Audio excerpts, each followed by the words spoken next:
G'day, I think we can take heart out of the numbers, can't we? Surely this is the turning point of sorts that we're looking for. I mean, yes, numbers are still rising, and no, the fact yesterday was slightly lower than the day before is not a trend, obviously, but the numbers in total don't add up to much. The borders are closed. Essentially, those arriving back are now down to a trickle, despite the fact that they're not being quarantined. The clusters, such as they are, seem reasonably contained. You would, as amateurs in this whole business, be excused for thinking there seems little reason why all of a sudden now, out of nowhere, the numbers would suddenly spike. So using that as a working model, let us jump ahead a little bit to the next crunch point, the next point of angst. What reopens at the end of 4 weeks? Do we go to level 2? What does level 2 look like? Given we never really went to level 3, by the way, look at level 3 if you haven't. Level 3 is barely any different to level 4. So what opens at level 2?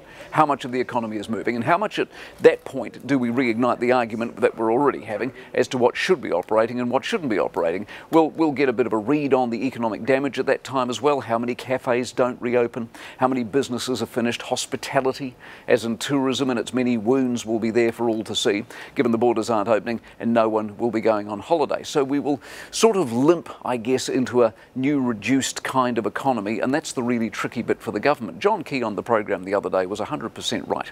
Getting into this was the easy bit, and as easy as it was to lock everything down, look at the messaging and the decision problems that we've had around all of that and all the confusion. You can triple them, if not more, on the way out. People will be desperate to trade. Some will not be able to trade. Why not, they will ask, with increasing levels of alarm. Does the lockdown mean we are so pent up we go nuts? Social distancing is out the door, for example. If you surfed or partied during lockdown, Lord knows what you're going to be up to on level 2. How much risk are you running of reinfection rates ballooning if we venture out? And given that risk, how big a call is it to lower from level 4 anyway? These numbers, if they hold, if they show a pattern, potentially put us, I would have thought, in a world-leading category. We're lucky, of course, that we're an island.